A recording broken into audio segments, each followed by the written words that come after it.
Hello, कैसे हैं आप सब लोग। आज का ये वीडियो बहुत ही इंपॉर्टेंट होने जा रहा है क्योंकि एग्ज़ाम्स बहुत नियर हैं। सभी स्कूलों में मोस्ट ऑफ द कहा जा सके कि प्री एनुअल से स्टार्ट हो चुके हैं और क्योंकि बोर्ड एग्जामिनेशन बहुत ही नज़दीक आ चुका है आईसीएसई बोर्ड का, तो आज मैंने सोचा कि क्यों ना इस पर एक वीडियो बनाया जाता है। और मैंने यूनियन पार्लियामेंट यानी कि सिविक्स और हिस्ट्री, जिसमें से सिविक्स का मैंने पूरा का पूरा एक वीडियो सारे इंपॉर्टेंट क्वेश्चंस का कवरअप करने का प्रयास किया है। तो आज के इस वीडियो में आपको सारे इंपॉर्टेंट क्वेश्चंस मिलने वाले हैं जो कि यूनियन पार्लियामेंट से बन सकते हैं। देखिए, सिविक्स में हमारा जो टॉपिक है, हमारा यूनियन पार्लियामेंट इस बार हमारे टर्म फर्स्ट में आ रहा है।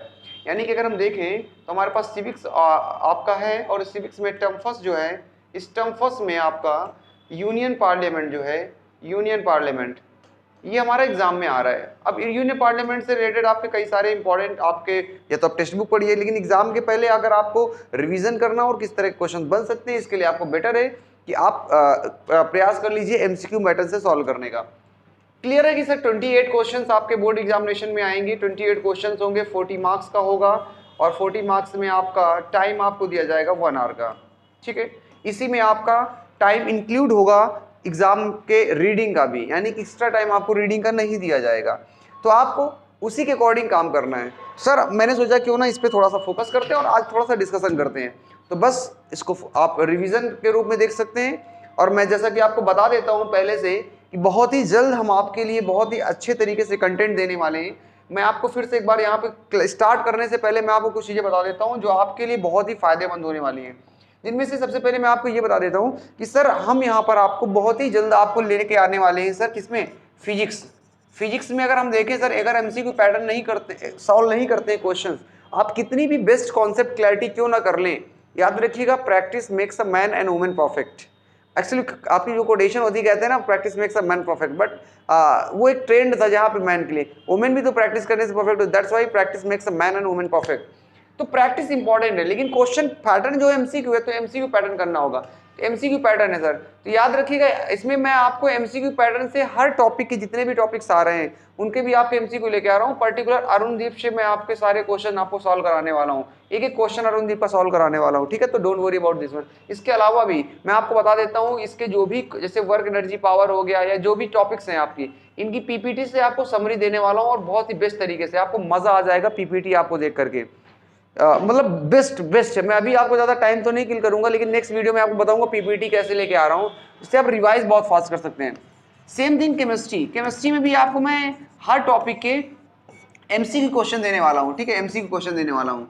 और इसी प्रकार आपके मैथ्स के भी आने वाले हैं बहुत ही जल्द आपके एमसीक्यू पैटर्न में। मैथ्स अभी तक नहीं अपलोड किया, लेकिन मैथ्स के भी एमसीक्यू पैटर्न में आपके क्वेश्चंस आपके आने वाले हैं, यानी कि सारा कंटेंट आपको मिलेगा। अपार्ट फ्रॉम दैट हम यहाँ पे सिविक्स की और जो हिस्ट्री की है ये तो बात कर ही रहे हैं, इसके साथ साथ में ज्योग्राफी के बारे में भी हम डिस्कस करने वाले हैं। यानी कि हम इन सारे सब्जेक्ट्स को हम यहाँ पे मेन फोकस करते हुए चलेंगे। लेकिन आज का हमारा बहुत ही इंपॉर्टेंट सेशन है और इस सेशन में आज हम बात करेंगे, ये जो क्वेश्चन मैं लेके आया हूँ आपको मैं बता देता हूँ, ओशवाल आपकी जो बुक है उसमें जो क्वेश्चन दिए गए हैं मैं उन्हीं को कवर अप करा रहा हूँ।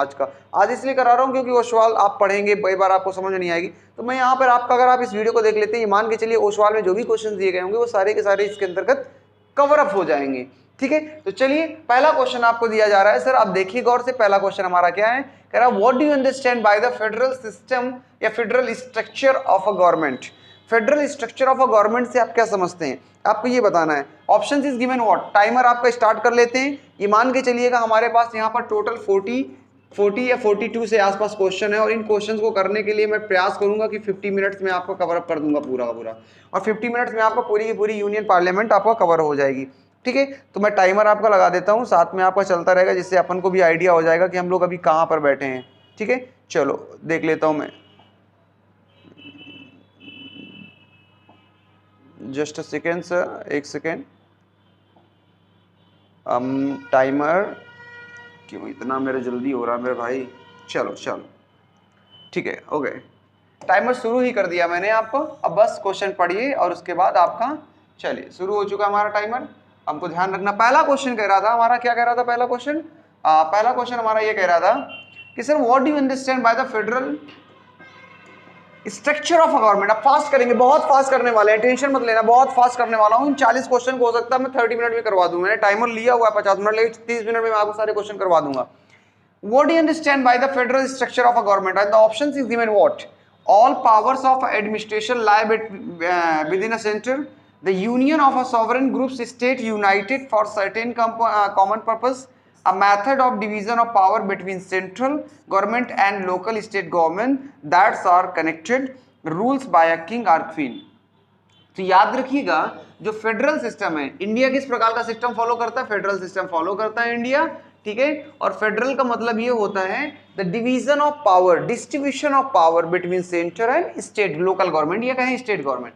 यहाँ पे क्या होता है? बेसिकली डिवीजन ऑफ पावर होता है। क्या होता है? Division of power. Division of power is take place between center and state, and according to that C is a right answer, because the method of dividing power between central government and the local state government that's are connected. That's the right answer. So first का C is a right answer. Clear? You got the point? Federal system क्या है?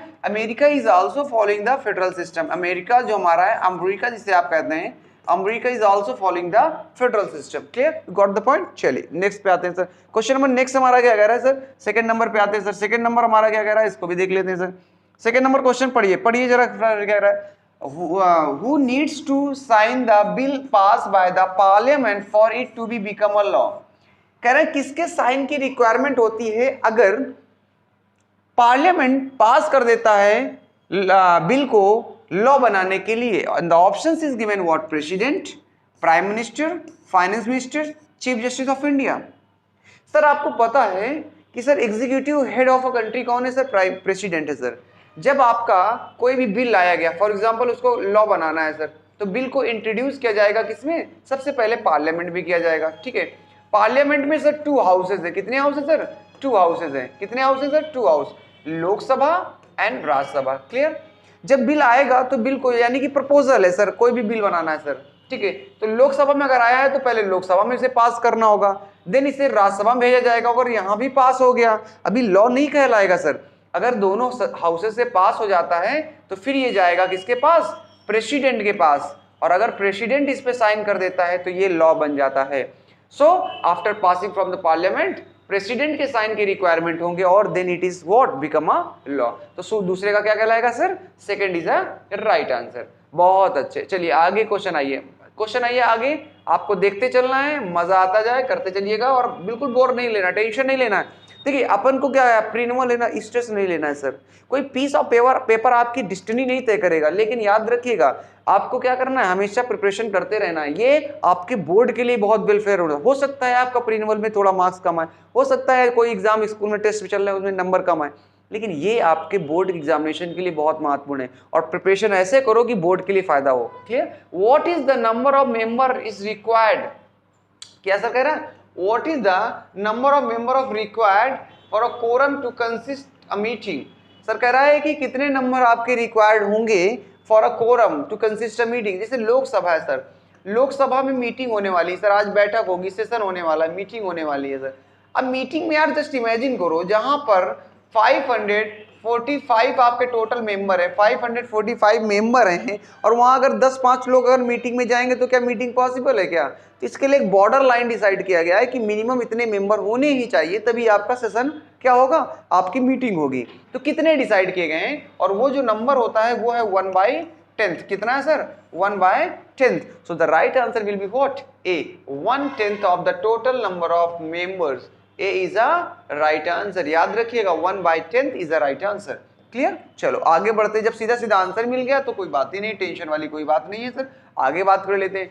Who is the ex officio chairman of a Rajya Sabha? Is a very simple and very important, very important। याद रखिएगा क्या कह रहा है sir? Ex officio chairman of a Rajya Sabha. देखिए ex officio का मतलब कभी बात कर लेंगे जब टाइम मिलेगा, कोई इशू नहीं, पहले हम समझ लेते हैं। तो राज्यसभा का चेयरमैन कौन होता है, पहले तो आपको ये पता होना चाहिए। तो राज्यसभा का चेयरमैन होता है वाइस प्रेसिडेंट। कौन होता है सर?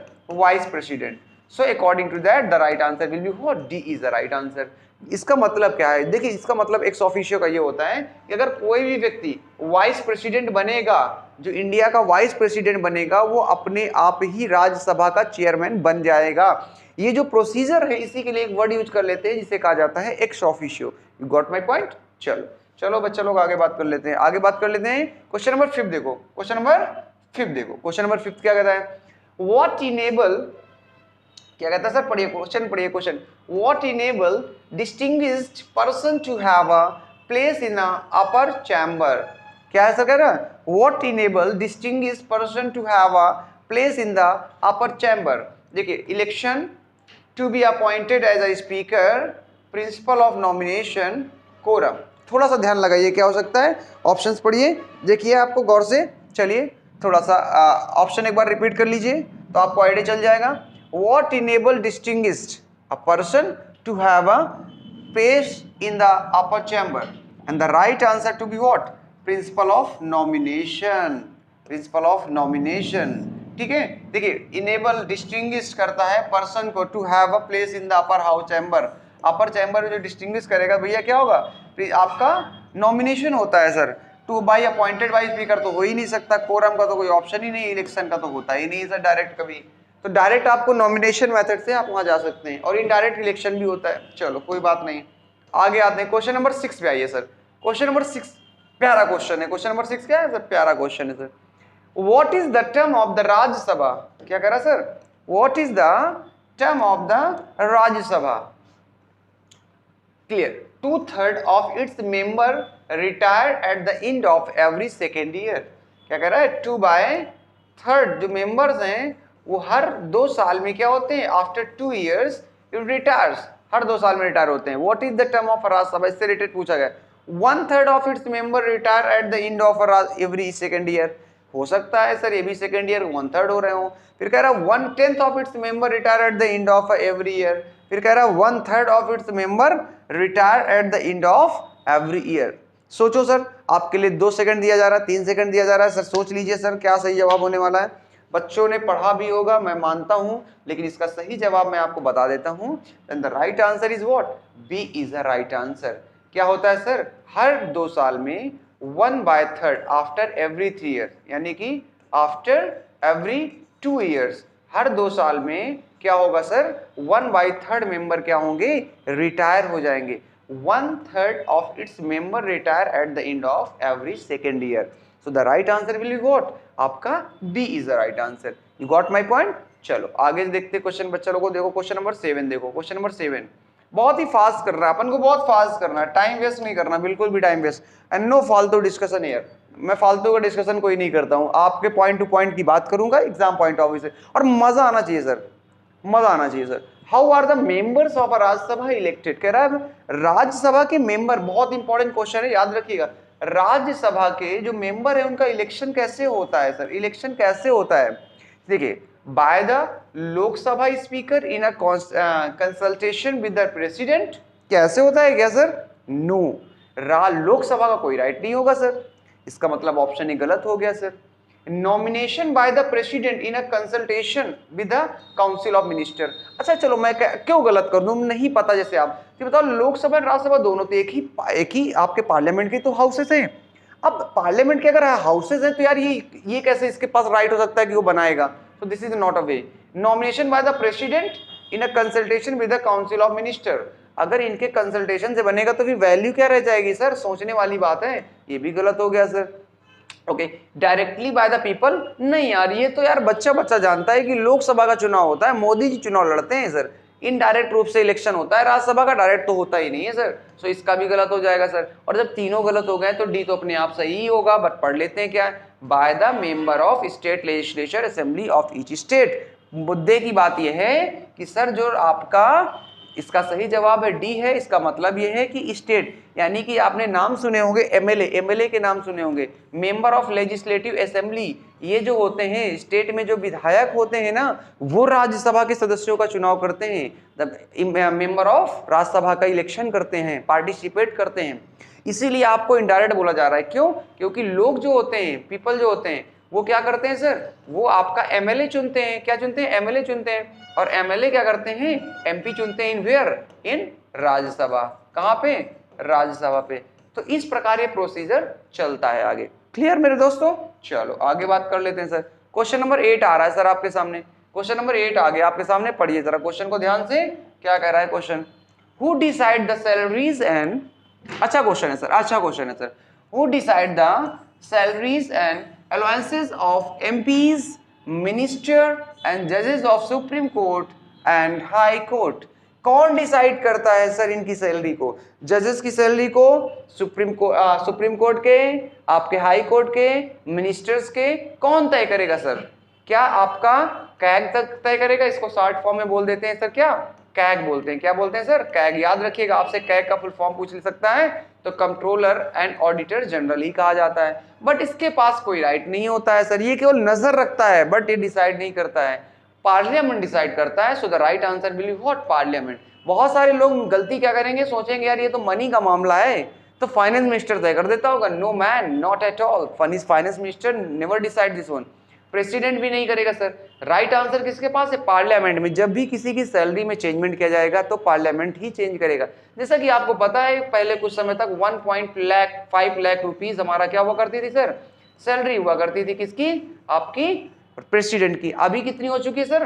5 लाख है। कितनी हो गई सर? 5 लाख, 5 लाख यानी कह सकते हो सर। क्लियर? चलो आगे पढ़ लेते सर।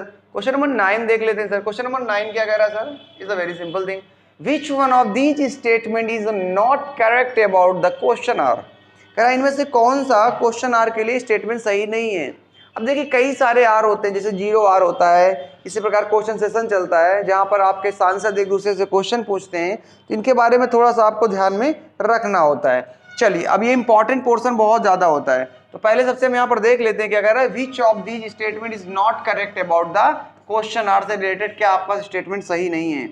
ठीक है, थोड़ा सा मैं इसको छोटा कर देता हूँ जिससे ऑप्शंस एक साथ आ जाएं और हम ऑप्शंस को एक साथ पढ़ सकें, क्योंकि क्वेश्चन थोड़ा सा दूसरे पेज में भी ऑप्शन। चलिए ओके ओके, अब पढ़िए सर, अब मजा आ जाएगा आपको सर। ठीक है, पढ़िए क्या कह रहा sir. Which of this statement is not correct about a question R? Question R important है, याद रखिएगा, ऐसे भी क्वेश्चन बन सकते हैं, इसलिए जब भी टेक्स्ट बुक पढ़ें तो टेक्स्ट बुक में आपको क्वेश्चन आर, 0 आर, इनके बारे में आपको नॉलेज होनी चाहिए। ऑप्शन ए क्या कह रहा है? President from time to time may summon each house of parliament. President may करा टू द क्वेश्चन हार, ठीक है, may think fit the first hour of a sitting in both houses allotted for asking and answering the question. कह रहा दोनों houses में जो पहला are होता है उसी को क्वेश्चन आर कहते हैं सर। थर्ड क्या कह रहा है? Purpose is to be obtain information of on a matter of public importance. जो भी पब्लिक इंपॉर्टेंस होगी उस पर डिस्कशन करने के लिए डिसाइड किया जाता है, उसको हम बोल देते हैं क्वेश्चन आर। या it keep the minister on their toes. ठीक है, ये 4 ऑप्शंस पढ़े, बताइए आपका आंसर क्या हो सकता है? क्योंकि आपने पढ़ा होगा, आप कमेंट सेक्शन में अपने आंसर भी बताते चला करिए। ठीक है, चलिए बताते चला करिए। आगे देख लेते हैं सर क्या कह रहा सर। देखिए अब देखिए समझिए सर, क्वेश्चन आर क्या है। Question, the president from time to time may summon each house of parliament to the question hour as it may think. ठीक है, okay, so the right answer will be on this one is the right answer. यही आपका सही जवाब हो जाएगा। चलो आगे आगे बढ़ते हैं, क्वेश्चन नंबर 10 पे आते हैं सर। क्वेश्चन नंबर 10 क्या कह रहा है सर? क्वेश्चन नंबर 10 क्या कह रहा है सर? पढ़िए पढ़िए, क्वेश्चन नंबर 10 क्या कह रहा है सर? चलिए, which one of these statement best define as a adjournment motion? Adjournment motion के बारे में कौन सबसे बेस्ट डिफाइन कर रहा है sir? To obtain information on a matter of public importance और टू बी वेंटिलेट ग्रीवेंस। चलिए देखते हैं, but this is not a right answer, ये गलत हो जाएगा sir. Step taken against a group of minister और individual minister expressing a strong disapproval of their policy और प्रोग्राम। कह रहा है कि जो भी मिनिस्टर्स होते हैं या ग्रुप ऑफ मिनिस्टर होते हैं किसी पॉलिसी के प्रति स्ट्रॉन्ग डिसएग्री के बारे में बताएंगे सर, ये भी नहीं होता है। It quit points the failure of the government in the performance of its duties and its move only in a Lok Sabha. Yes, this is the right answer. About C is the right answer. It point out what about this one, that the government's failure and performance Lok Sabha में ही लेके आ जा सकता है। So the right answer will be what? 10 का C is the right answer. चलिए question number 11 पे आइए sir. Question number 11 पे आइए सर, अब पढ़िए जरा इस क्वेश्चन को। Which of these statement is correct about the power of a house over a financial matter? कह रहा फाइनेंशियल मैटर में किस हाउस के पास ज्यादा पावर होती है? इंपॉर्टेंट क्वेश्चन है, इसको आप टिक कर लीजिएगा। इनडायरेक्ट रूप से पूछा जा रहा है, मैं अभी बता देता हूं ये किस चीज के बारे में बात कर रहा है, तो इसलिए आपको ये क्वेश्चन तो आपको पता ही होना चाहिए। चलिए क्वेश्चन क्या कह रहा है, क्वेश्चन पढ़िएगा। A money bill can only be introduce in a Lok Sabha, क्या ये पॉइंट है? Lok Sabha only has the power to vote on the demands of for grants बिल्कुल सही है, पहला स्टेटमेंट सही है और दूसरा स्टेटमेंट सही है। Rajya Sabha can discuss the grants, Rajya Sabha केवल डिस्कस कर सकती है, यस एब्सोल्युटली कर सकती है, कोई इशू नहीं है सर। मनी बिल को आपका 14 डेज से ज्यादा रोक नहीं सकती है, इसके अंदर पास करना होगा, अदरवाइज वो पास ही मान लिया जाएगा। द राइट आंसर बिल्ली क्या हो जाएगा, D is the right answer, all of the above, all of the above. चलो ये भी हो गया बच्चों लोग। अगला देखिए क्वेश्चन नंबर 12 क्या कह रहा है सर, क्वेश्चन नंबर 12 क्या कह रहा है सर, पढ़िएगा सर। क्वेश्चन नंबर 12 क्या कहता है sir, why will the bill of Lok Sabha prevail at a joint sitting with the Rajya Sabha? Why will the bill of Lok Sabha prevail at a joint sitting with the Rajya Sabha? ठीक है, अब बता समझिएगा, Rajya Sabha has no power to vote as total membership of Rajya Sabha is less than even half of the total strength of a Lok Sabha. No confidence motion can only be moved in a Lok Sabha. No, not at all. The Council of Ministers are collectively responsible to the Lok Sabha. Question number 12 बहुत ही प्यारा question है, बताइए जल्दी से 12 number question का answer क्या होगा। Question number 12 का आंसर जो है वो है B is the right answer. देखिए लोकसभा में जब भी ज्वाइंट सेशन अगर बुला लिया गया तो यार आपको पता है ज्वाइंट लोकसभा के जो मेंबरशिप है वो कितनी है सर, 545 के आसपास है, और ये सर 245 के आसपास, यानी कि 50% भी नहीं है सर। अगर ज्वाइंट सेशन आएगा तो सिंपल सी बात है यार, सिंपल मेजोरिटी से आपकी प्रायोरिटी किसके निकलने के, लोकसभा की ज्यादा चांसेस है जीतने के, and that's why the right answer is what, B is the right answer, as total membership of Lok Sabha is less than even half of the total strength of the Lok Sabha. You got my point or not, you are getting my point or not. ठीक है sir, आगे बढ़ते हैं, question number 13 पे आइए sir. अब थोड़ा fast करते हैं सर, सिंपल क्वेश्चन है, थोड़ा सा फास्ट अप कर लेते हैं। Rajya Sabha has power to, Rajya Sabha के पास क्या पावर होती है, elect and impeach the president, cast their vote on demands और grant, both A and B and only B. 13 का बताइए सर, क्वेश्चन नंबर 13 का बताइए सर क्या है। देखिए ग्रांट्स के बारे में तो राइट नहीं होगा, अपन को मैंने थोड़ी देर पहले बात किया है, तो ये तो हो नहीं सकता, ये हो नहीं सकता बी, क्योंकि बी जब नहीं है तो ये भी नहीं होगा और ये भी नहीं होगा। यार अब आप देखो, आप ये आपको एक पॉइंट से ये समझ लिया कि आपको बी नहीं हो सकता, चलिए कोई बात नहीं, अब बी नहीं हो सकता तो यहाँ बी कैसे हो जाएगा, ये हो नहीं सकता, ओनली बी हो नहीं सकता, बचा क्या सर, ए बचा ना sir, elect and impeachment of the president, ये राइट होता है सर। अगर इम्पीचमेंट की प्रोसेस है, जरूरी नहीं कि लोकसभा में ही शुरू किया जाए। इम्पीचमेंट क्या होता है, प्रेसिडेंट को उसके पद से हटाने के लिए जो प्रोसेस दिया गया है, and that is called the process of impeachment under the article 61 it is given, clear, so that is also in the hands of Rajya Sabha. चलो बच्चा लोग आगे देखते हैं, क्वेश्चन नंबर 14 पे आइए, क्वेश्चन नंबर 14 आइए, सिंपल क्वेश्चन है, आपको पता होना चाहिए, सिंपल सा क्वेश्चन है सर, पता होना चाहिए। क्या कह रहा है, in general how many sessions are held in a year, generally कितने सेशंस आपके हेल्ड होते हैं किसी भी साल में, and the right answer is what, 3 is the right answer. कितने सेशन, 3 सेशन। कौन कौन से सेशन होते हैं, अब आपको ये पता होना चाहिए सर।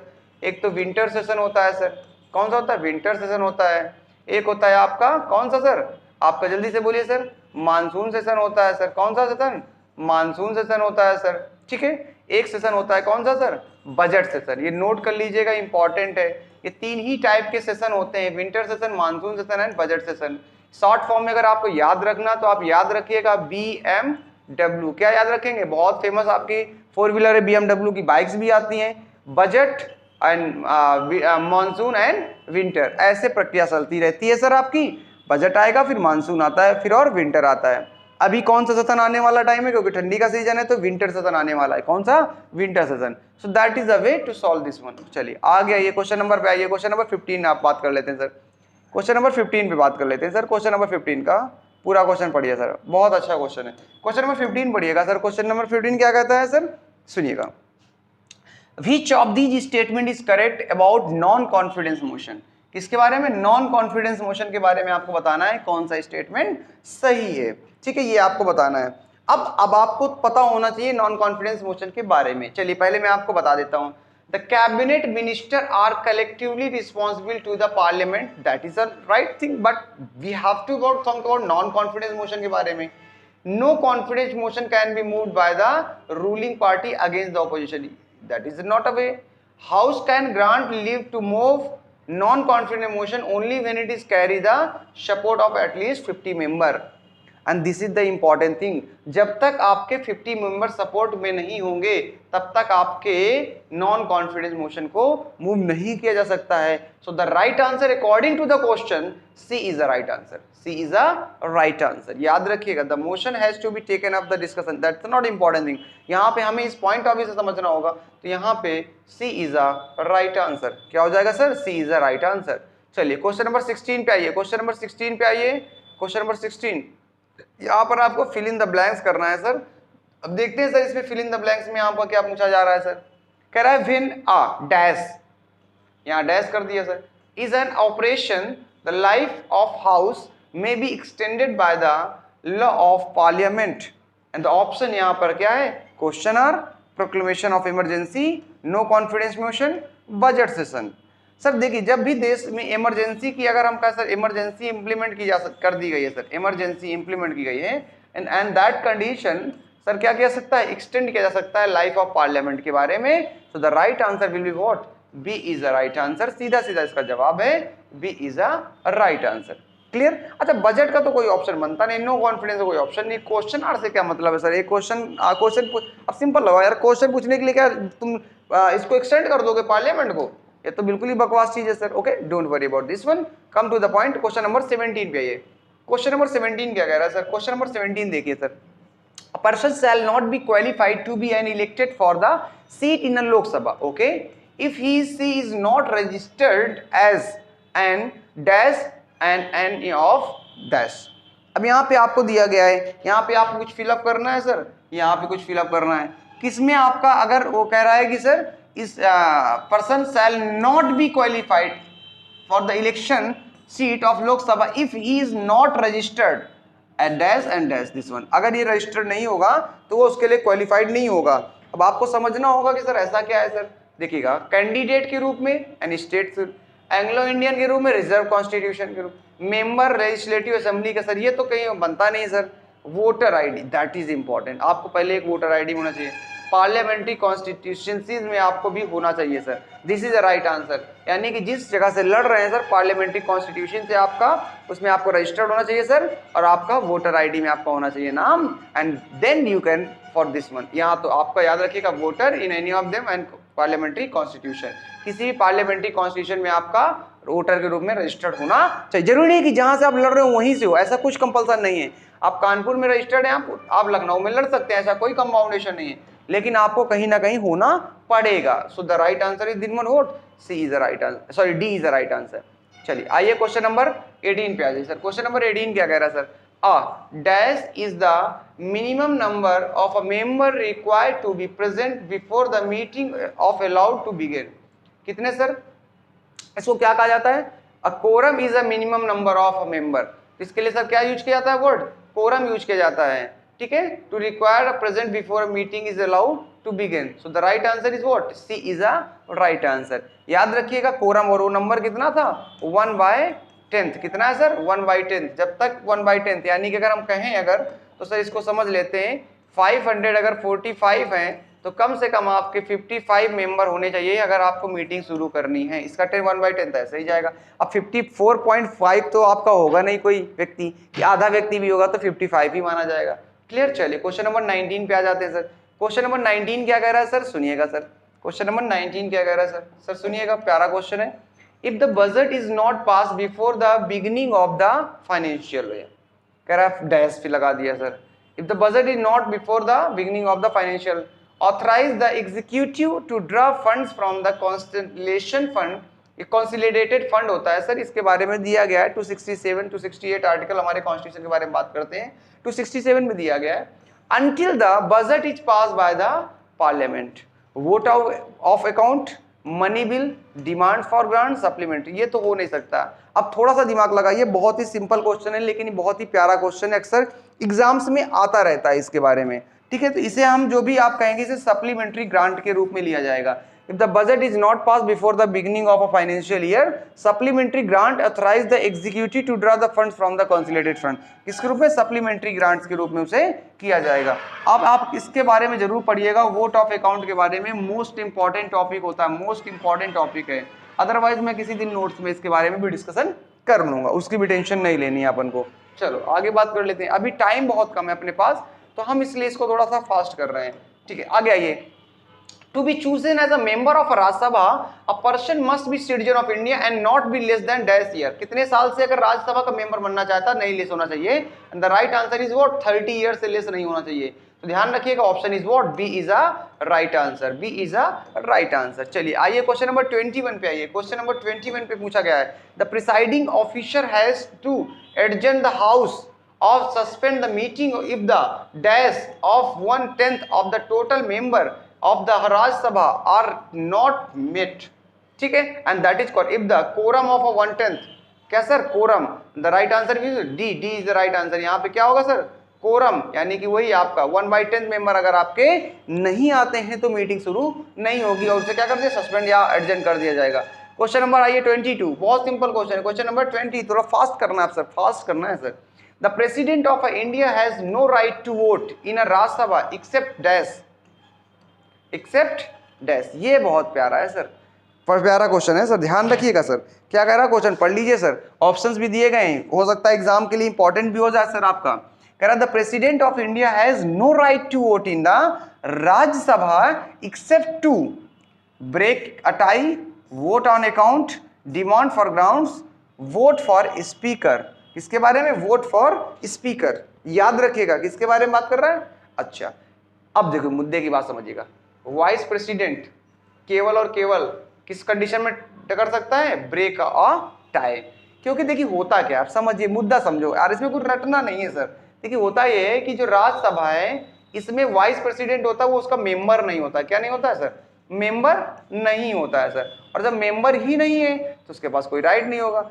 लेकिन अगर 50-50 का गेम हो गया सर किसी वोटिंग में, साहब 100 लोग हैं और 100 लोगों में 50 फेवर में होगा, 50 अगेंस्ट में होगा, उसमें कंडीशन टाई चला गया है, then vice president can use their vote and the right answer will be what, B is a right answer. चलिए आगे बात कर लेते हैं। क्वेश्चन नंबर 23 देखिए सर, क्वेश्चन नंबर 23 पढ़िए। क्वेश्चन नंबर 23 क्या कह रहा है सर, कह रहा in a case of conflict between dash and dash laws the law made by the parliament shall be prevail.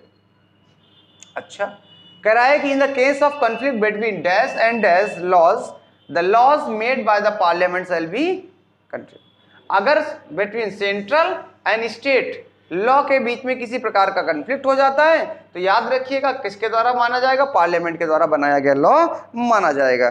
यानी कि कहने का मतलब यह है कि सर आपका जो सेंट्रल लिस्ट है, कह सकते हैं सेंट्रल लिस्ट और स्टेट लिस्ट में दोनों में से जो भी आपका बना रहा है, पहली बात तो दोनों अलग अलग चीजें हैं, और आपका इसमें मतलब है सेंट्रल और कंकरेंट लिस्ट है, कंकरेंट लिस्ट स्टेट लिस्ट है, और सेंटर और रेसिड्यू लिस्ट है।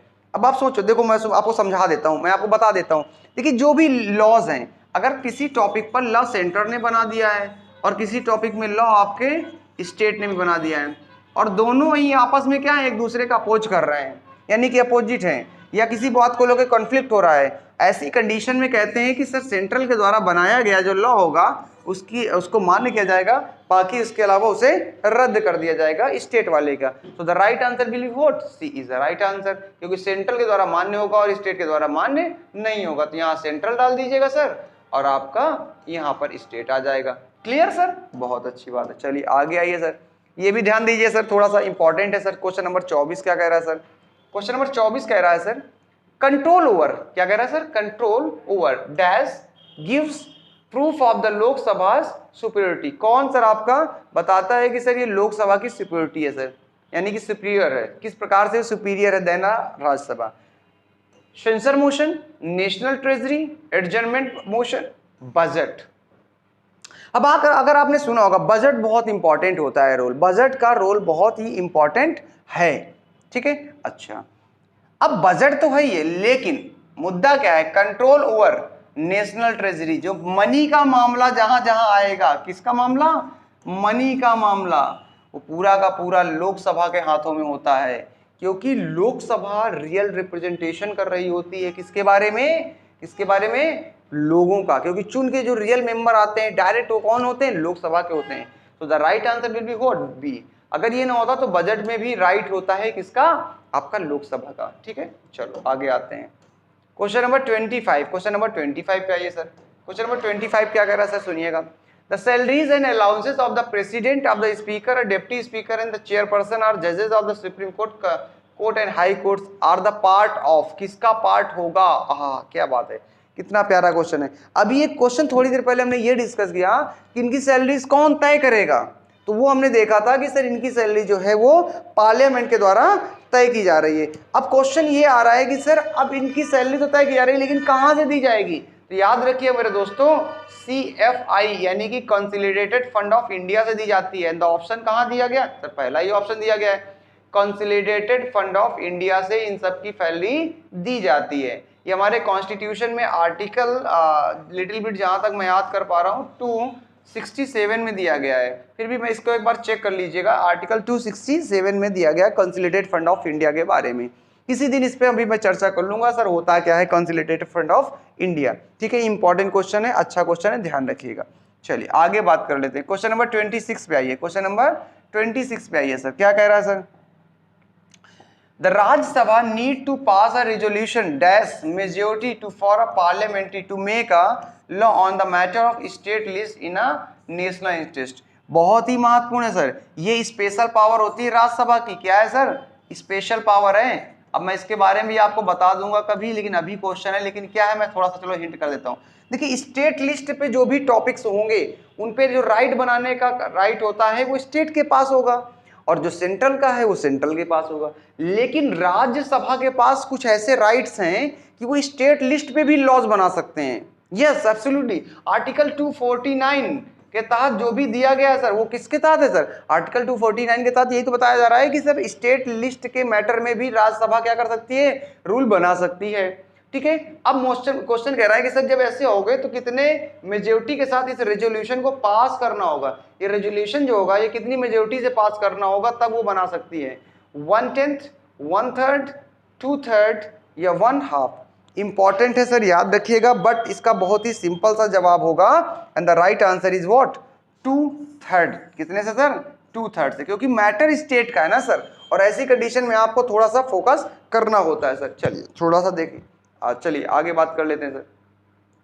एक्चुअली है क्या ना कि लाइट थोड़ा सा ज़्यादा पड़ती है और डिजिटल बोर्ड की light is very dangerous for eyes, तो जिसकी वजह से आँखों में काफ़ी ज़्यादा इसका प्रभाव पड़ता है।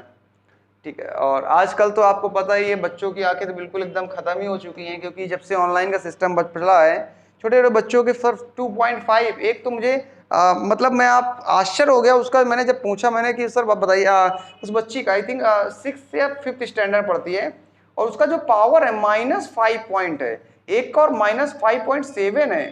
मतलब ताजुब लगता है 5.7 माइनस का।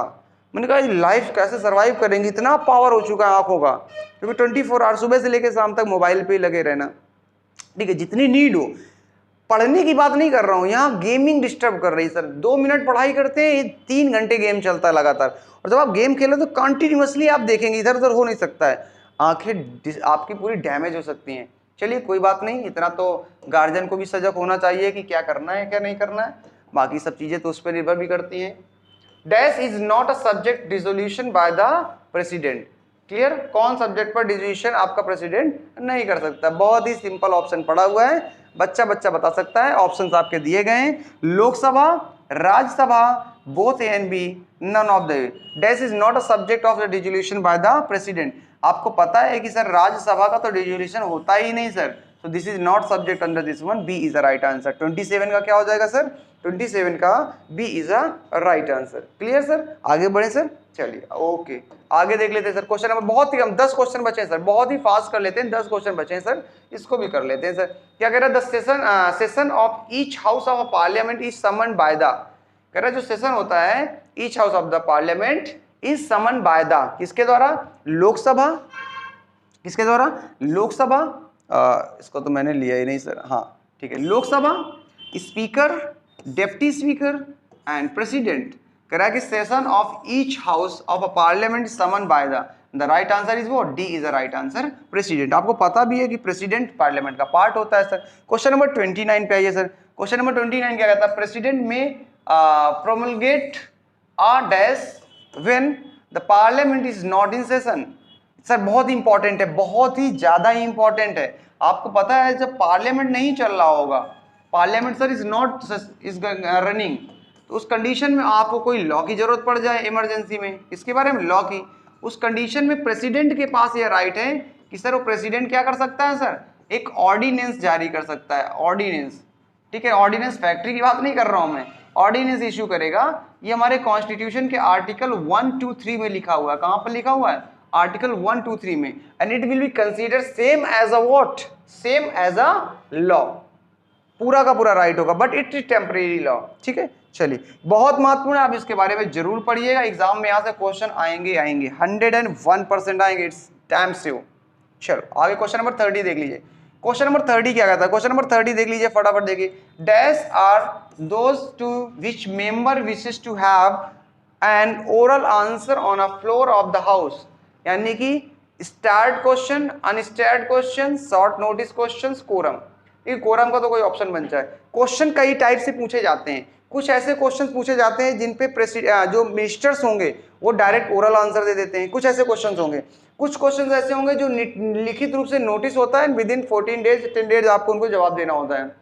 तो पूछ क्या रहा है अब, इसी में से आपके कई टाइप्स के हैं। Those to which the member wishes to have to oral answer on the floor of the house, किसी अपोजिशन पार्टी के किसी लीडर ने क्वेश्चन किया और उसके बाद जब मिनिस्टर, आपने देखा होगा डिबेट होती है पार्लियामेंट के अंदर, हाउस में, लोकसभा में, तो तुरंत आंसर देते हैं उसके मिनिस्टर्स, एंड इस टाइप के क्वेश्चन को कहा जाता है स्टेट क्वेश्चन। क्या कहा जाता है? State question. तो the right answer will be what, D, A is the right answer. Clear, A is the right answer. आइए जरा सा, ये क्वेश्चन आपको मैच ऑफ द फॉलोइंग दिया गया सर, इसके बारे में आपको पता होना चाहिए sir. Match of the following दिया गया, बड़ा लंबा क्वेश्चन है सर, चलो कोई बात नहीं, इस क्वेश्चन को हम लोग करते हैं और बहुत ही आसानी से करेंगे और आपको बताएंगे कि कैसे इसको अप्रोच को फॉलो करना है, बहुत ही आसान हो जाएगा सर आपके लिए।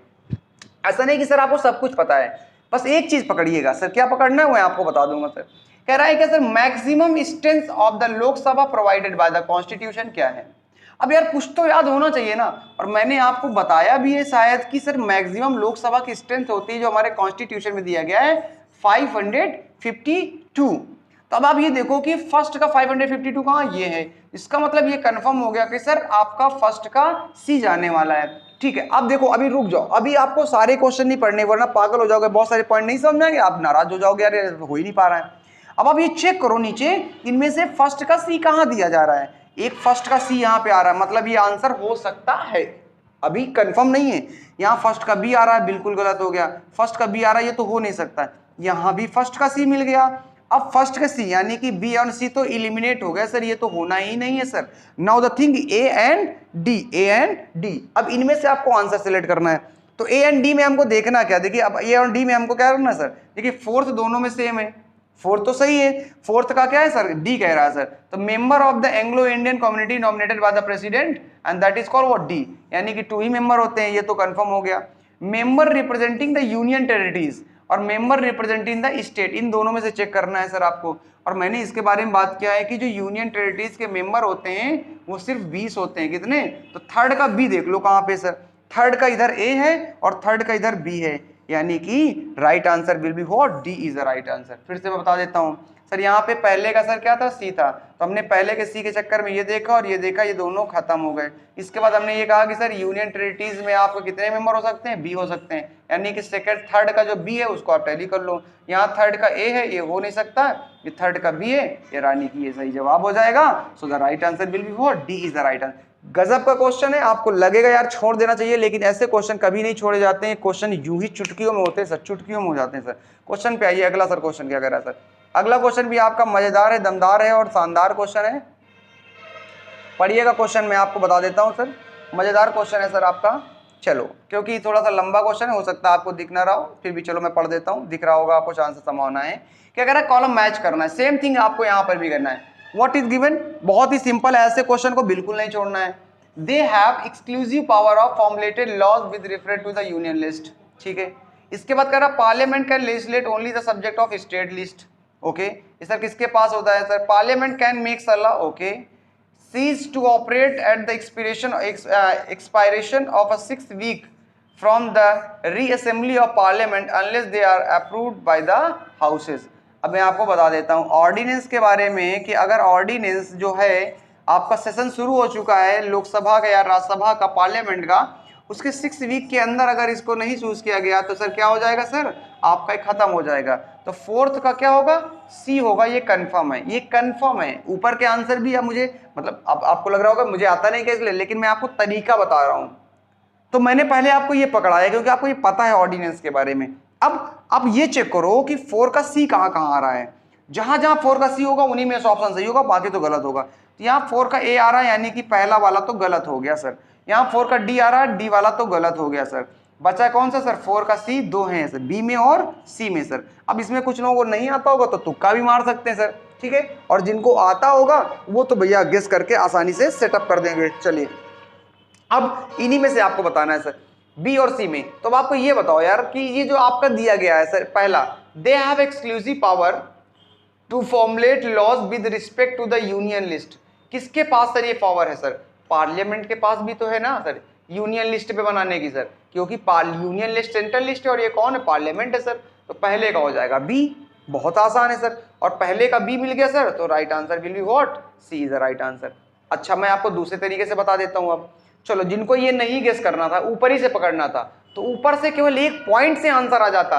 यूनियन लिस्ट सेंट्रल के हाथ में, कौन लॉ बनाएगा, पार्लियामेंट बनाएगा। पहले का बी देखो, पहले का बी यहाँ है नहीं, डी है, गलत हो गया। पहले का ए गलत हो गया, पहले का ए गलत हो गया डी वाले में, केवल और केवल सी में ही तो बी आ रहा है, यानी कि right answer will be what, C is the right answer. ये होता है तरीका करने का, ऐसे ही क्वेश्चन आपके किए जाते हैं। क्वेश्चन नंबर अगला ये सर, ये आपको दिख रही होगी एक फोटो, ठीक है, आपको फोटो दिख रही है, आपको बताना है कि sir study the picture and answer the following questions. Question number 33 क्या कह रहा है सर कि आइडेंटिफाई द लोकसभा स्पीकर। आपको पता होना चाहिए कि वर्तमान में जो प्रेजेंट टाइम पे जो हमारे देश के लोकसभा स्पीकर हैं वो कौन है सर, ओम बिरला जी हैं। कौन है सर, ओम बिरला जी हैं सर, ठीक है। श्री ओम बिरला जी लगा लीजिएगा, रिस्पेक्ट थोड़ी सी देना चाहिए अपन को। So the right answer will be what, Om Birla, C is the right answer. ये आपके सर कहाँ से बिलोंग करते हैं, राजस्थान से रहने वाले। कहाँ से सर, राजस्थान के सर, कोटा, राजस्थान से रहने वाले नहीं, कोटा के आपका पार्लियामेंट्री से जीत कर आए हैं और कई बार लगातार जीतते हैं और यही कारण है कि सर ये आपके लोकसभा स्पीकर बनाए गए हैं सर। आइए क्वेश्चन नंबर 34 पे आ जाइए sir. Question number 34, who is the principal proceeding officer of a Lok Sabha. याद रखिएगा प्रोसीडिंग ऑफिसर जो होता है वो होता है स्पीकर। कौन होता है सर, स्पीकर होता है लोकसभा का, यानी कि 34 का B is the right answer. Clear, okay. Question number आइए 35 पे। क्वेश्चन नंबर 35 क्या कहता है सर, क्वेश्चन नंबर 35,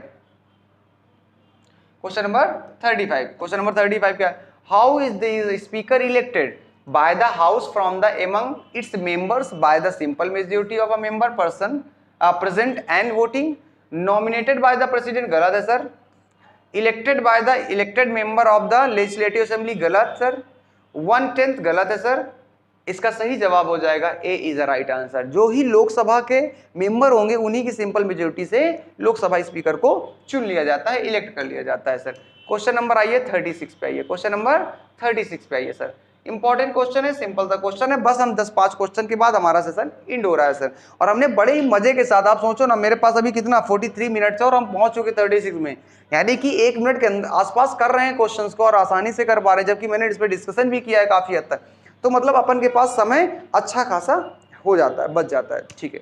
आगे आइए, what does the constitution provide for the deputy speaker. क्या कह रहा है, डिप्टी स्पीकर के बारे में कॉन्स्टिट्यूशन क्या बात करता है। देखिए जैसे होता क्या है, स्पीकर होता है लोकसभा का हेड, उसी प्रकार आपका स्पीकर के बाद होता है डिप्टी स्पीकर। क्या होता है, डिप्टी स्पीकर, ठीक है। चलिए इसमें क्या क्या बात की गई है, कह रहा है it is elected by the universal एडेड फ्रेंचाइजी, गलत है। इट इज मैं पढ़ देता हूँ, ऐसे गलत से नहीं बोलूंगा। इसके द्वारा ये क्या होता है आपको पता जरूर होना चाहिए। Is the principal proceeding officer of the Lok Sabha, no man that is not a set of a policies and program of the government performs the duties of the Lok Sabha when the speaker is absent or will the office of the speaker are vacant. Absolutely D is the right answer. जब speaker नहीं होगा उस condition पे speaker की जगह पे deputy speaker काम कर रहा होता है, तो the right answer will be वो D is the right answer. चलिए आइए क्वेश्चन नंबर पे आइए। असर्शन और रीजन से रिलेटेड आपको कुछ क्वेश्चन दिए गए हैं सर, क्या है जरा पढ़िएगा sir. In this question given below there are 2 statement mark as assertion A and reason R, read the statement and choose in the correct options. क्या कह रहा है सर, पढ़िएगा सर। द रिप्रेजेंटेशन, असर्शन में आपका क्या दिया गया है sir, representative of a state in a Rajya Sabha are elected by the elected member of the legislative assembly of each state. क्या स्टेटमेंट आपको सही लग रहा है ये, बिल्कुल सही है सर। राज्यसभा के जो भी मेंबर होंगे उनका इलेक्शन कौन करेगा? लेजिस्लेटिव असेंबली के सर ही तो मेंबर करेंगे। ठीक है, ओके, चलिए आगे बात कर लेते हैं सर। इसके बाद और क्या कह रहा है सर? रीजन के बारे में देखिए सर क्या कह रहा है सर। रीजन कह रहा है this is done in according with the system of proportional represented by the means of single transferable voting system. ये देखिए होता क्या है, अब ये प्रोपोर्शनल सिस्टम क्या है, सिंगल ट्रांसफरेबल वोटिंग सिस्टम क्या है, इनके बारे में आपको थोड़ा थोड़ा आइडिया होना चाहिए सर। बेसिक थोड़ा थोड़ा आइडिया तो होना ही चाहिए सर। लेकिन आपका जो मैं बता देता हूं, जैसे इनका मेथड हो गया, वाइस प्रेसिडेंट का इलेक्शन भी हो गया, ये सब इसी मेथड से किए जाते हैं। ठीक है, क्योंकि डायरेक्ट इलेक्शन नहीं होता है। So reason is also right, reason is also right, यानी कि आपका असर्शन भी सही है और रीजन भी सही है और एक्सप्लेनेशन की बात कर रहा है क्योंकि इलेक्शन की बात कर रहा है। So both A and R is true, absolutely true, and R is the correct explanation of A. A के बारे में तो बात कर रहा था क्योंकि ए किसके बारे में था, ये बहुत कंफ्यूजन होगा, सुनिएगा जरा सा। देखिए है क्या, स्टेट में इलेक्शन के बारे में राज्यसभा की बात कर रहा है और नीचे राज्यसभा इलेक्शन कैसे हो रहा है, मतलब जो दोनों का लिंकअप है कि नहीं, बिल्कुल लिंकअप है, and that's why R is a correct explanation of A. Clear, so A is the right answer. चलो आगे बात कर लेते हैं मुन्ना। आगे 38 नंबर क्वेश्चन देख लीजिए, 38 नंबर देख लीजिए सर।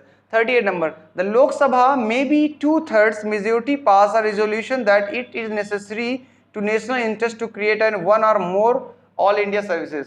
पहला तो आपका एक चीज गलत हो गया सर, लोकसभा के पास ये राइट ही नहीं होता है सर ऑल इंडिया सर्विस करने का, तो यहीं से गलत हो गया।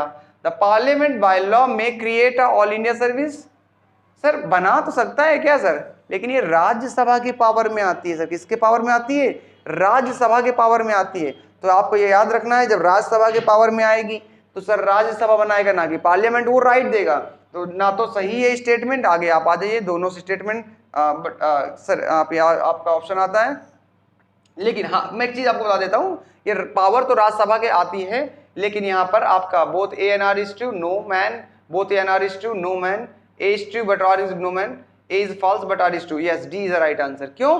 क्योंकि पार्लियामेंट के अंदर ही तो आपका राज्यसभा आएगा और राज्यसभा के पास ये राइट है, तो इसका मतलब पार्लियामेंट बना सकता है क्या ऑल इंडिया सर्विस, लेकिन परमिशन कौन देगा?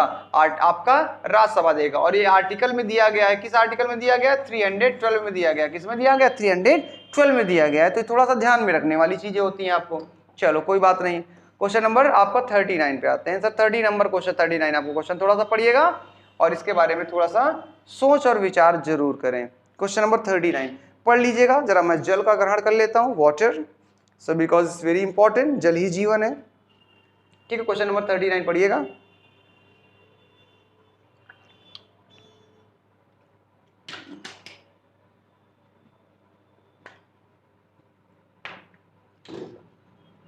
चलिए आइए, क्या कह रहा है क्वेश्चन, जरा पढ़ते हैं sir. Censure motion should specify the policies or act that being be censured. Censured motion, ठीक है कोई बात नहीं, should be specify the policies, yes yes yes, policies and act that are being be censured, बिल्कुल सही बात है। Censure motion की बात यही करता है, यानी कि हमारा क्या सर, ए सही है sir. It implies that loss of confidence and the Prime Minister has to submit resignation of the Council of Minister and his Council of Minister। अगर वो कॉन्फिडेंस अपना मोशन कॉन्फिडेंस लॉस कर देता है तो सर उसे रेजिग्नेशन करना होगा, बिल्कुल सही है, दोनों सही है यार। लेकिन यार क्या इनका दोनों का आपस में कोई रिलेशन है? स्टेटमेंट दोनों सही हैं, लेकिन ये सेंसर मोशन डिफरेंट थिंग है सर, ये अलग चीज है सर, तो दोनों का रिलेशन नहीं है किसी प्रकार का। ऑप्शन पढ़ लेते हैं, both A and R true but it is not a real explanation, इसलिए क्योंकि करेक्ट एक्सप्रेशन है ही नहीं तो गलत हो जाएगा sir. Both A and R is correct but R is not a correct explanation, yes correct explanation नहीं है, दोनों सही है, B is the right answer हो जाएगा। क्या हो जाएगा sir? B is the right answer हो जाएगा सर। ठीक है, समझ में आ रहा है कि नहीं आ रहा? अगर आपको ना आए तो चीजें बता दीजिएगा, इस पर मैं दोबारा चीजें करूंगा, क्योंकि असर्शन रीजन वाले क्वेश्चन में बड़ा प्रॉब्लम होता है बच्चों को। Assertion, a parliament should hold at least 2 session in a year. क्या करता है sir? Parliament hold at least 2 session, कम से कम करने होंगे 2 सेशन, यस 6 मंथ में होता है सर, यस बिल्कुल सही है सर पहला। The session are held to discuss the budget only, yes wrong, गलत है सर, ये बिल्कुल गलत है। ऐसा नहीं, 3 अलग अलग टाइप के सेशन है, अलग अलग तरीके से होंगे। सो इसमें आप पढ़ लीजिए, ये तो हो नहीं कर रहे, इसमें दोनों ट्रू नहीं है sir, A is true but R is false, yes C is the right answer, C is the right answer. चलिए आगे आइए, बहुत कम समय हमारे पास है सर, लास्ट के 2 क्वेश्चंस आपके सामने आ रहे हैं, बहुत ही सिंपल क्वेश्चन है sir. Complete the given analogy, क्या सर? राज्यसभा डिप्टी चेयर, तो सर लोकसभा में क्या होगा सर, डिप्टी स्पीकर होगा ना सर। देखिए राज्यसभा का जो हेड होगा चेयरपर्सन होता है, तो लोकसभा का हेड स्पीकर होता है, लेकिन जब राज्यसभा का डिप्टी चेयर पूछा है तो आपको लोकसभा का डिप्टी स्पीकर के बारे में बताना है, तो B is the right answer. और आज का आखिरी प्रश्न आ रहा है सर आपके सामने, आखिरी प्रश्न आ रहा है सर आपके सामने, यानी कि सेकंड लास्ट, आज सेकंड लास्ट होगा सर।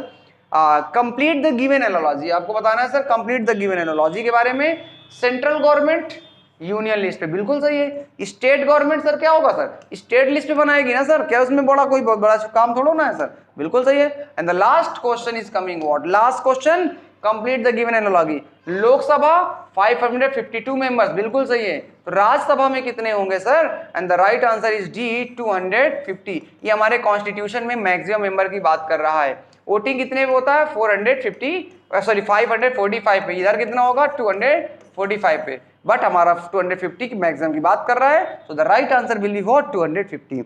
ये तो कुछ आज के इंपॉर्टेंट क्वेश्चन थे जहां पर हमने यूनियन पार्लियामेंट के बारे में डिस्कशन किया।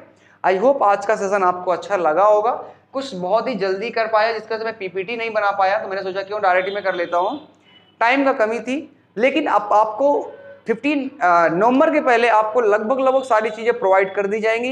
ये प्रक्रिया बहुत ही जल्द शुरू होने वाली है, 2 या 3 दिन के अंदर कॉन्टिन्यूसली आपको डेली वीडियोस हर सब्जेक्ट के मिलेंगे 1 बाय 1, इसी आशा के साथ में कि आप पढ़ाई करते रहेंगे और हम भी मेहनत करते रहेंगे। चलिए मिलते हैं नेक्स्ट किसी वीडियो के साथ में, तब तक अपना ध्यान रखें।